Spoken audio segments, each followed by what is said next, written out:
신약성경 마태복음 25장 10절부터 13절의 말씀을 다 같이 한 목소리로 합독하여 올려드리도록 하겠습니다. 시작.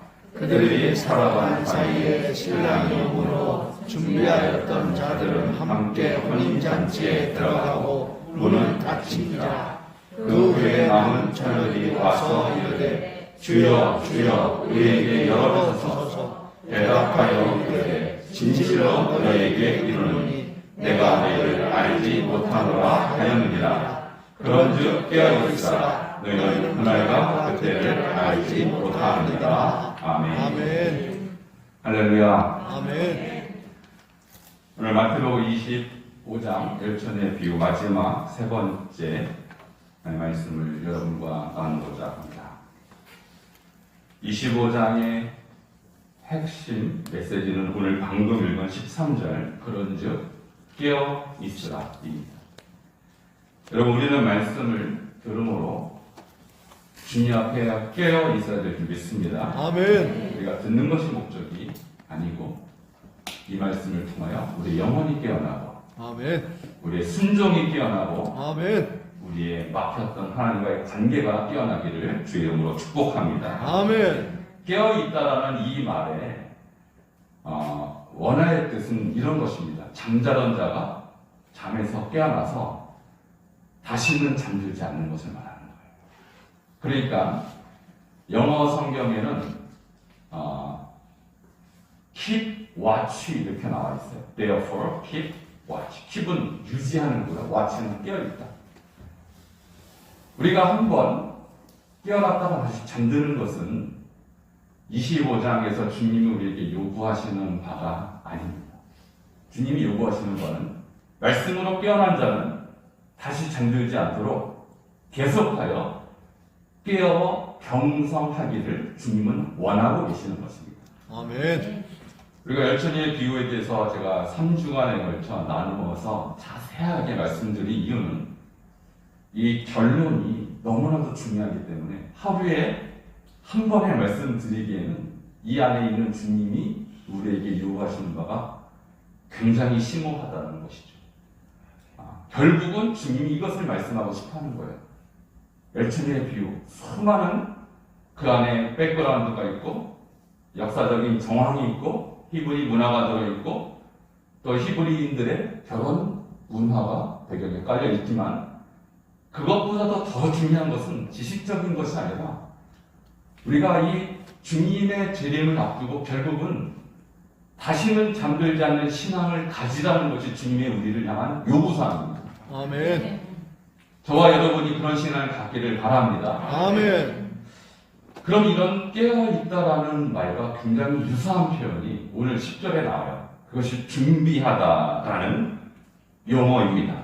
자, 10절에 보면 그들이 살아간 사이에 신랑이 오므로 준비했던 자들은 함께 혼인잔치에 들어가고 문은 닫힌지라 이렇게 나와 있습니다. 여러분 25장 1절부터 우리가 9절까지 스토리를 여러분 잘 아실 것입니다. 그때 천국은 마치 등을 들고 신랑을 맞으러 나간 10처녀 같다 하리니 그 중에 5은 미련하고 5은 슬기는 자. 미련한 자는 등을 가지되 기름을 가지지 않냐고. 슬기는 자들은 등과 함께 기름을 가지고 갔다 이렇게 나왔죠. 신랑이 더디움으로 다 졸며 잘 때 밤중에 소리가 났습니다. 무슨 소리입니까? 보라, 신랑이 일어나 맞으러 나오라 하며 이에 그들이 다 일어나 등을 준비할 때 미련한 자들이 먼저 이렇게 말하죠. 슬기는 자들이 우리 등불이 꺼져가니 너희 기름을 좀 나눠달라. 그때 슬기는 자들이 우리와 너희가 함께 쓰기에 다 부족할까 하니 차라리 파는 자들에게 가서 너희 쓸 것을 사라. 그게 9절까지 했습니다. 자, 그 말을 들은 어리석은 미련한 처녀들이 어떻게 하냐면 사러 갑니다. 자, 근데요, 역사는 사러 간 사이에 일어납니다. 이것이 어리석은 미련한 자들의 문제인 것이에요. 여러분, 항상 문제는요, 우리가 방심할 때, 우리가 생각지 못할 때 어떤 큰 사건, 어떤 큰 사고도 항상 방심할 때, 우리가 예상치 못할 때 일어나는 것이죠. 예수님의 재림도 우리가 설마 할 때 오신다는 거예요. 그러므로 여러분 깨어 있어야 되기를 주님께서 우리에게 요구하시는 것이죠.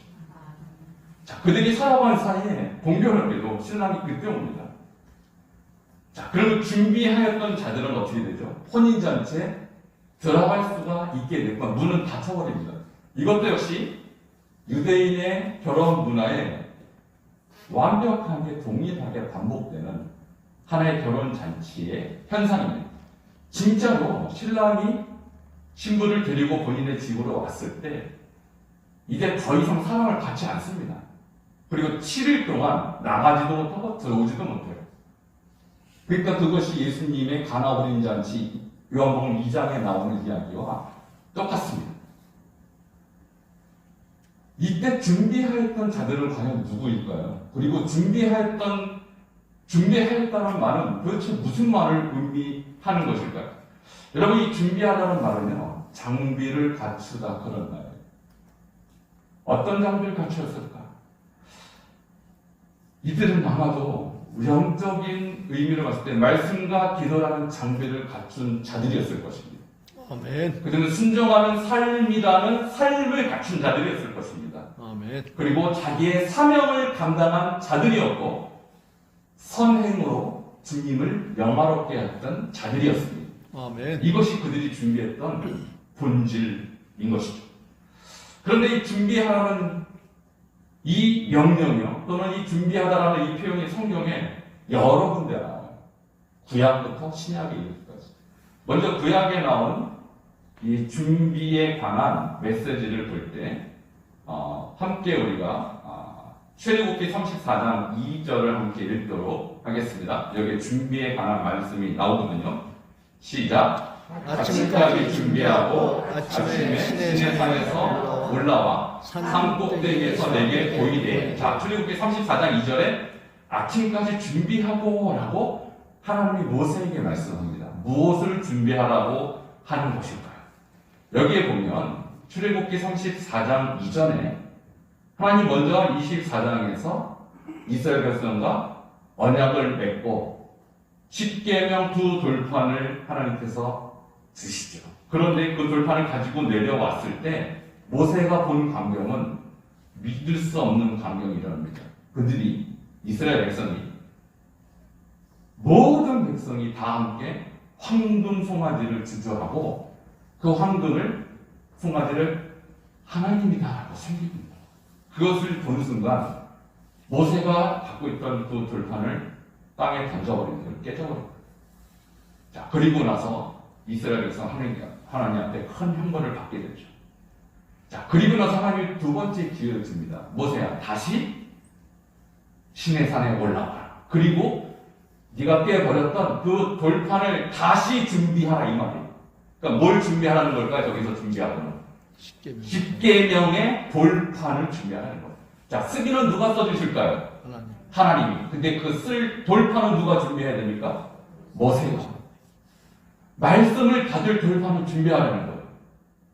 여러분, 말씀은 하나님이 주십니다, 우리에게. 아멘. 근데 그 돌판에 그 말씀을 받을 마음판을 여러분이 준비해야 됩니다. 아멘. 그러므로 오늘 이 시간에 주님은 여러분에게 말씀을 베풀 준비를 다 하고 오셨어요. 아멘. 이 시간에 주님께서 말씀을 베푸실 때 여러분 마음판을 준비하십시오. 아멘. 우리 영혼의 그릇을 준비해야 돼요. 그래야 그 은혜를 우리가 받는 것입니다. 그러니까 하나님의 은혜가 임하는 통로는 두 가지예요. 하나는 하나님의 한량없는 그분의 사랑이에요. 이스라엘 백성이 범죄했지만 하나님께 두 번째 찬스를 주시는 거예요. 다시 내가 너에게 말씀을 베풀겠다. 십계명을 다시 하노라. 그런데 너희는 이 말씀을 받을 그릇을 준비하는 거예요.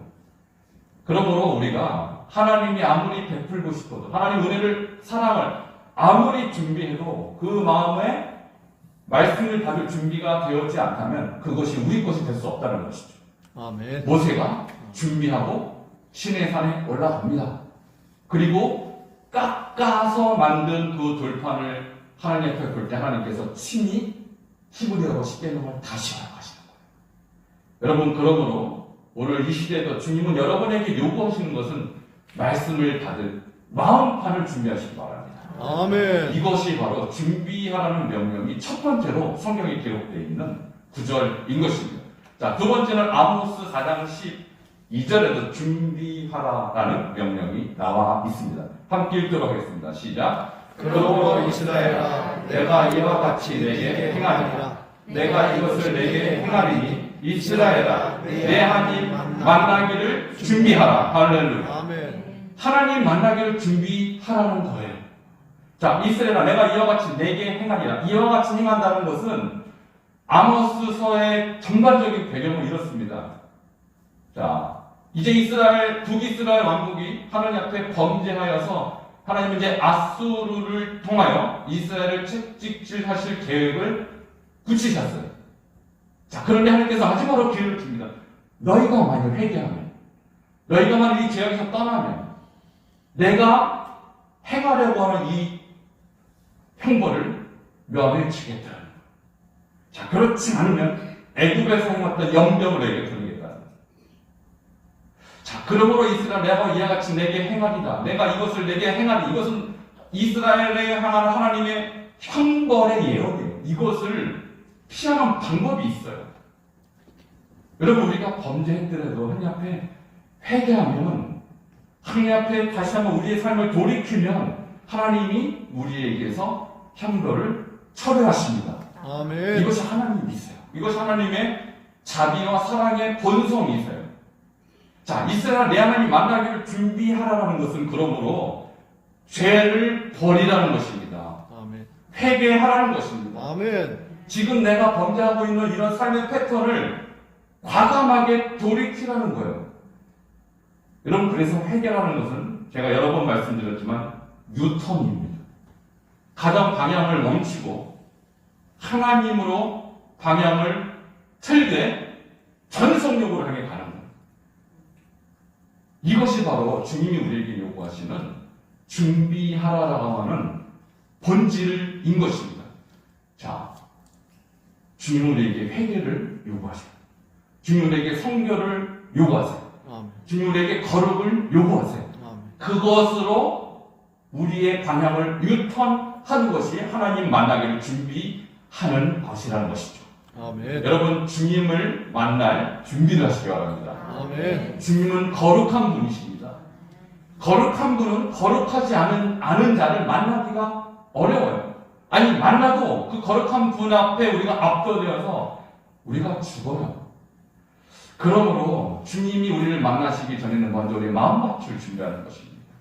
우리의 죄를 회개하고 우리가 주님을 만날 수 있는 자격을 그 거룩함으로 나아가야 되는 것이죠. 그래서 예수님이 오신 거예요. 우리 스스로 거룩해질 방법이 없어요. 예수님이 우리가 거룩하지 못하기 때문에 그분의 거룩함을 우리에게 덧입혀 주셔서 하나님이 볼 때 우리의 죄가 보이지 아니하고 그리스도의 피가 우리의 몸을 덮은 것을 볼 때 우리가 주님을 만나게 되는 것입니다. 아멘. 그것이 은혜인 것이죠. 그러니까 하나님은 예수 그리스도로 덧입은 자에게는 그리스도만 보지 우리의 죄를 보지 않는 것입니다. 아멘. 이것이 은혜인 것이죠. 아멘. 그래서 하나님은 구약에도 마찬가지고 신약에도 마찬가지고 은혜의 하나님이십니다. 아멘. 은혜의 베풀기를 기뻐하시는 하나님이세요. 이스라엘 백성에게 내 하나님 만나기를 준비하는 것은 이미 망해가는 나라, 이미 형벌이 결정된 그 나라를 향하여 세컨 찬스를 주시는 거예요. 나의 이 형벌을 너희들이 처리하게끔 준비하라는 거예요.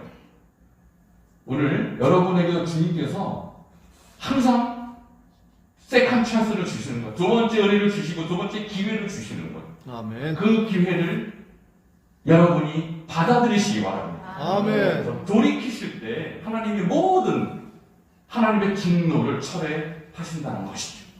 자, 세 번째 준비하라라는 말씀이 바로 25장의 배경이 되는 마태복음 24장 예수님의 종말의 예언인 것이죠.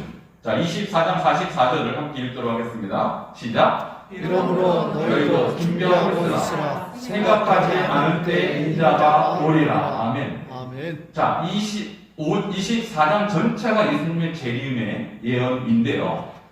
43절에 이런 말씀이 있어요.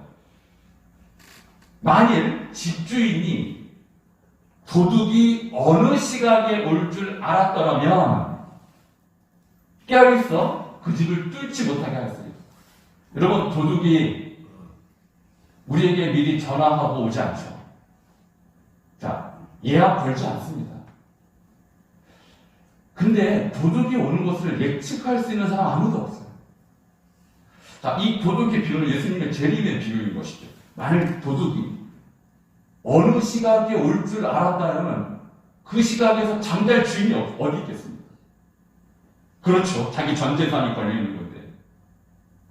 마찬가지로 예수님이 어느 시각에 올 줄 알았다면 그 시간에 죄 지을 사람이 어디 있겠어요?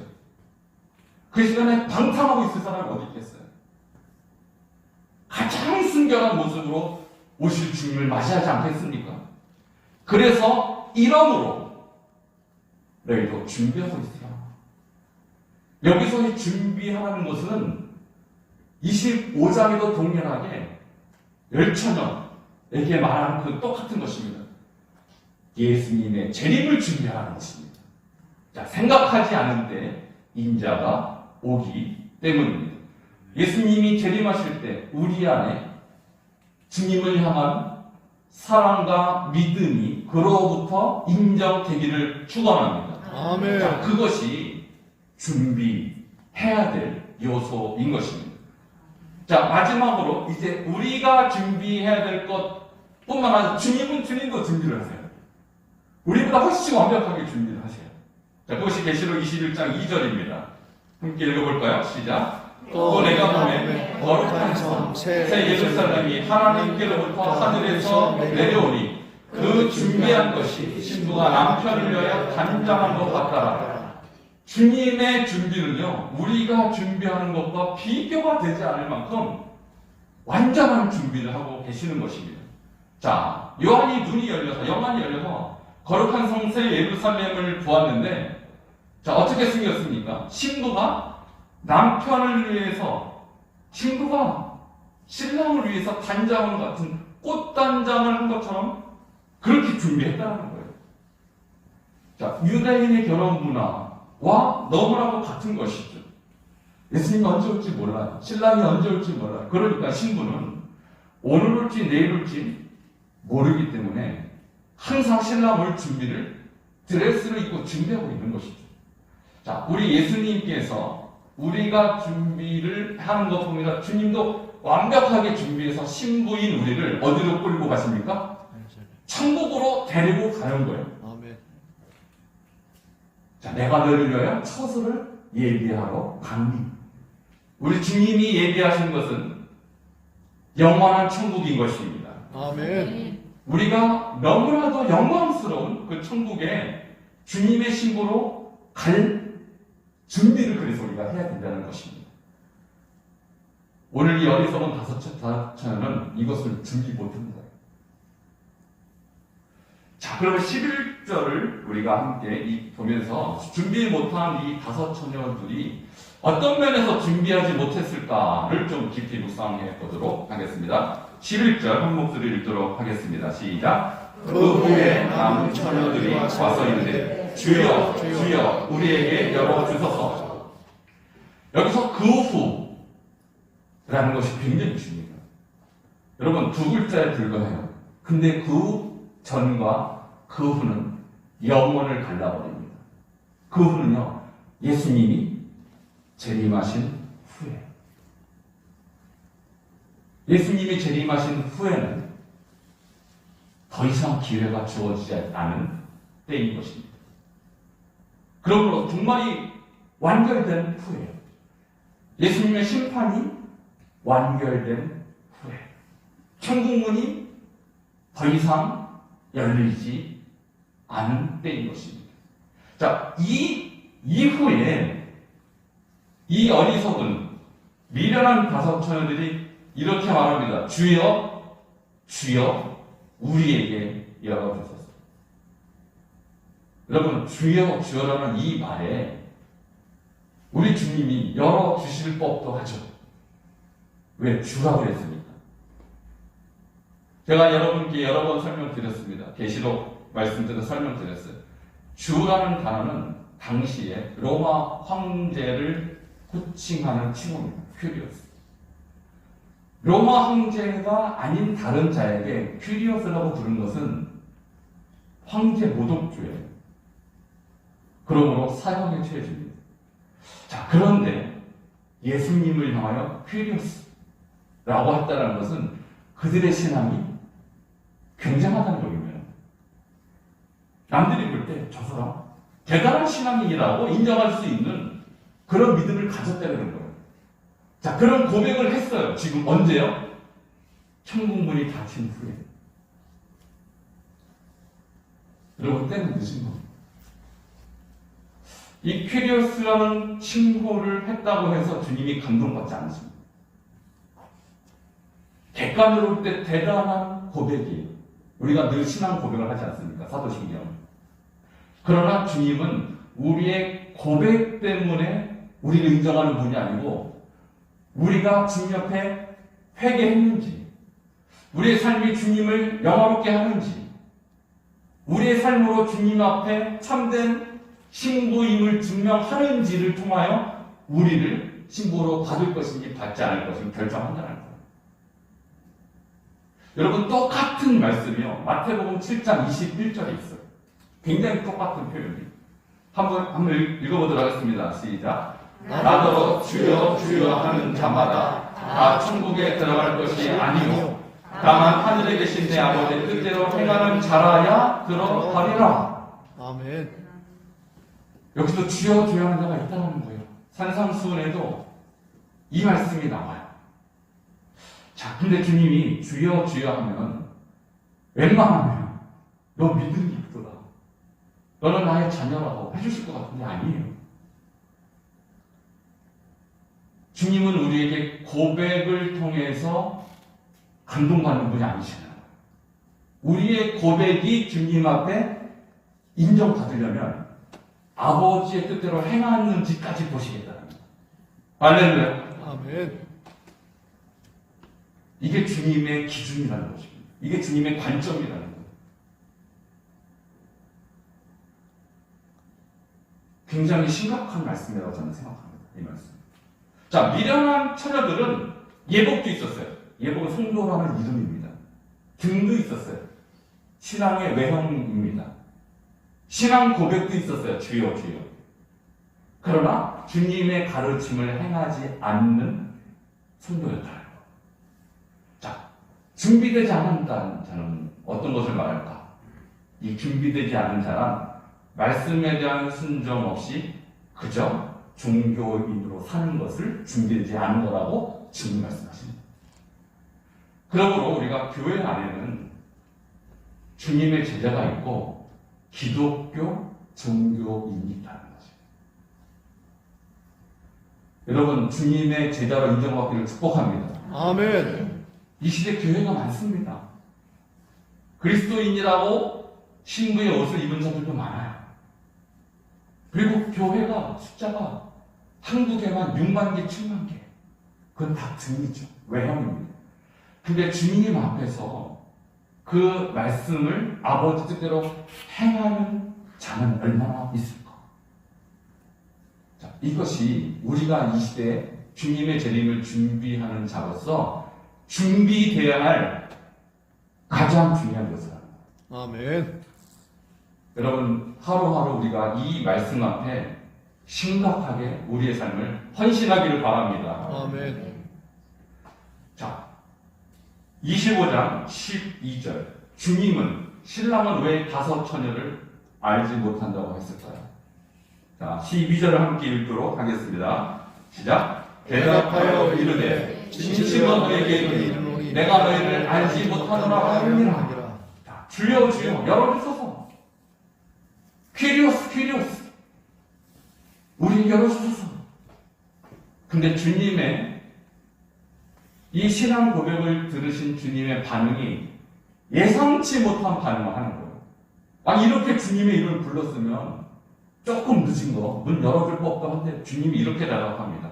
근데 좀 늦어서도 아니에요. 주님이 내가 너희를 알지 못한다라고 했을 때 알지 못하는 이유가 있다는 것이죠.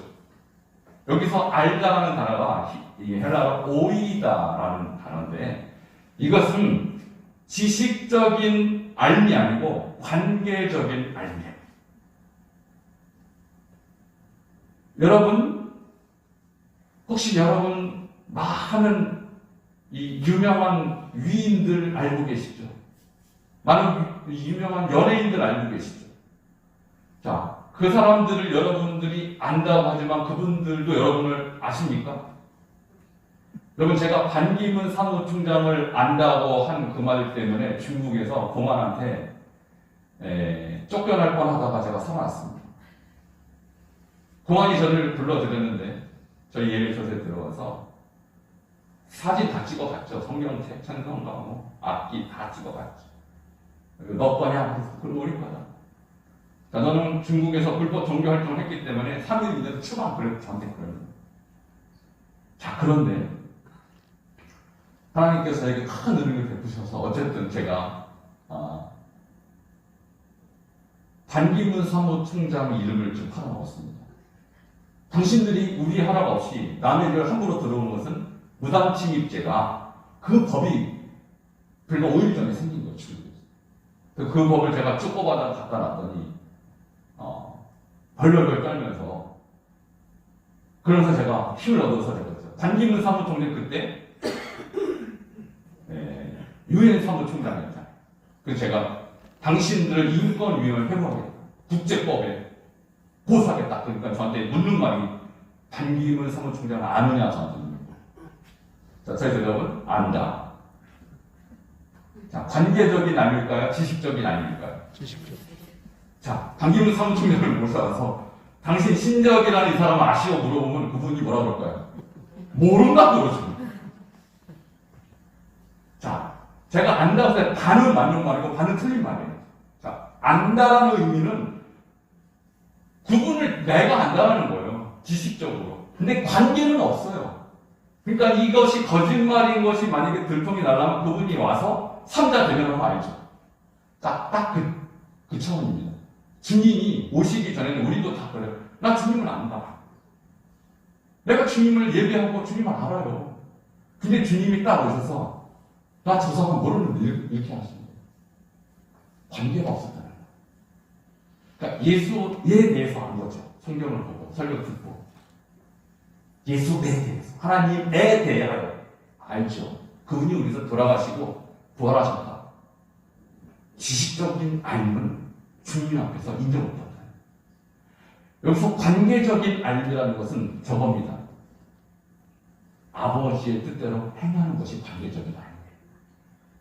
그래서 성경에서 우리가 안다 모른다 할 때는 그것은 지식을 말하는 것이 아니고 삶을 말하는 것입니다. 아멘. 예수님과 함께 동행하느냐, 예수님이 가르친 대로 사느냐, 예수님이 원하시는 제자의 길을 걷느냐. 그래서 이것은 주님과 함께하는 삶의 문제이지 성경에 관한 지식을 아느냐 모르느냐의 문제가 아니잖아요. 주님이 이 땅에 오시기 전까지는 내가 주님을 안다 했을 때 그것을 부정할 사람이 없습니다. 너 모르지 라고 말할 사람이 없어요. 근데 주님이 와보시면 나 너 모르는데. 여러분 주님이 우리를 안다고 하시기를 저는 간절히 기도합니다. 아멘. 이것은요 내가 목사이기 때문에 안심할 수 있는 문제가 아니에요. 내가 선교사로 20년 사역했기 때문에 안심할 수 있는 문제가 아니에요. 이것은 날마다 주님과 내가 어떤 관계인지 스스로 매일매일 우리가 되물어야 하는 문제인 것입니다.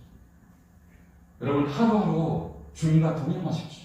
아멘. 주님은 보이지 않기 때문에 주님과 동행할 수 있는 딱 한 가지 방법이 그분의 말씀대로 사는 것뿐이에요. 아멘. 태초에 말씀이 계시니라. 이 말씀이 하나님과 함께 계셨으니 이 말씀은 곧 하나님이시다. 아멘. 그러니까 다만 하늘에 계신 내 아버지의 뜻대로, 다시 말하면 아버지의 말씀대로 행하는 것이 주님과 동행하는 방법이에요. 아멘. 여러분 그래서 여러분이 지금 이와 같이 말씀을 듣는 건 너무나도 귀중한 것이고 계속적으로 이 말씀 앞에 여러분이 노출돼야 되는 것입니다. 그러니까 우리가 말씀을 통해서 내가 깨달으려고 하는 것이 중요한 것이 아니고 말씀이 나의 기준이 되는 것이 중요한 것입니다. 아멘. 바로 준비되지 못한 자들은 다 했어요. 고백까지 다 하고 신앙의 외형까지 다 갖췄지만 주님의 말씀을 자기의 삶의 기준으로 삼지 않았다는 것입니다. 자, 마태복음 7장 23절에 똑같은 표현이 나와 있어요. 내가 너희를 알지 못한다는 표현. 함께 읽어볼까요? 시작. 그때 내가 그들에게 가르치 말하되 내가 너희를 도무지 알지 못하니 율법을 행하는 자들아 내게서 떠나가라 하리라. 자, 아멘. 22절에 이렇게 말해요. 그때 많은 사람이 내게 와서 이르기를 주여 내가 주의 이름으로 선지자 노릇하고 주의 이름으로 귀신을 쫓아내고 주의 이름으로 많은 권능을 행하지 아니하나이까? 누굴까요? 이 사람은 과연 주의 이름으로 선지자 노릇했다는 사람, 목회자나 최소한 전도사 좀 되겠죠. 내가 주의 이름으로 귀신을 쫓아내나 누굴까요? 굉장히 사람들이 부러워하는 영빨, 소위 말하는 영빨이고 부무사 같은 사람입니다. 주님으로 많은 권능을 행하지 않았나요? 사람들이 와, 저 사람 대단하다, 저분 굉장하다가 할 만한 영적인 사람으로 보였던 사람입니다. 근데 그 사람을 주님께서 내가 너희를 알지 못하고 있다. 여러분 충격이 되지 않습니까? 왜 그럴까? 이유는 딱 한 가지입니다. 불법을 행했기 때문입니다. 그러므로 우리가 주님을 따를 때 주님도 따르고 불법도 행하고 이것은 주님 따르는 거 아닙니다. 이분이 아마도 상당한 은사를 받았던 사람이었을 거예요. 22절에 귀신을 쫓아내지 않습니까? 대단한 권능을 행하지 않았습니까? 한때 성령의 은사를 받았던 사람일 가능성이 높아요. 근데 그 사람이 뒤에서는 불법도 행했다는 거예요. 자, 이분을 향하여 주님은 너의 능력과 너의 은사와 달랐기 때문에 너를 나의 아내로, 나의 신부로 맞이한다고 말씀하잖아요. 불법 때문에 이분은 하나님 앞에서 불합격합니다. 그러므로 주님께서 이 미련한 다섯 처녀를 알지 못한다고 했을 때 그 이유는 그들이 외형적으로 못 갖춰서가 아니고 그들이 신앙인의 외형도 갖췄지만 뒤에서는 불법도 해왔다는 자들인 것입니다. 하나님은 우리의 모든 것을 다 아십니다. 아멘. 우리의 모든 제약도 다 아십니다. 아멘. 우리의 모든 동기까지 다 아세요. 그러므로 우리가 사람의 눈은 피할 수 있을지언정 하나님의 눈은 피할 수 없어요. 그러니까 우리가 버스를 타거나 기차를 탔을 때 내려야 할 나의 종착역에 갔을 때는 잠을 자다가도 깨어있어야 돼요. 아니면 놓치잖아요. 그러니까 이 시대에 우리가 이 말씀을 분별하는 기준은 다만 내가 은혜를 받고 교회에 나와서 신앙생활하는 어떤 이것에서 우리가 만족하는 것이 아니라 주님이 제시하신 이 종말적 기준을 깔끔하게 분별해야 필요가 있다는 것이죠. 과연 나는 주님도 따르고 불법도 행하는 자가 아닐까? 그러면 여러분의 과제는 빨리 불법을 포기하는 것입니다. 아멘. 주님은 그것 때문에 우리를 신부로 맞아들이기 어렵다는 것입니다. 불법에 행하는 자는 하나님과 관계없는 자입니다. 하나님을 알지 못하는 자입니다. 하나님의 말씀도 듣고 불법도 행하는 자는 하나님의 자녀로 합당치 않다라는 말씀인 것입니다. 결론입니다. 그런즉 깨어 있으십시오. 아멘. 그날과 그때를 알지 못합니다. 만일 그날이 오늘이라면 나의 불법 때문에 우리는 신부가 될 수 없다는 것입니다. 다시 한번 말씀드립니다. 깨어있으라는 말은 잠들었다가 일어난 다음에 다시 잠들지 않는 것입니다. 계속해서 깨어있는 상태를 유지해서 적이 오나 안 오나 마음을 보는 것이요.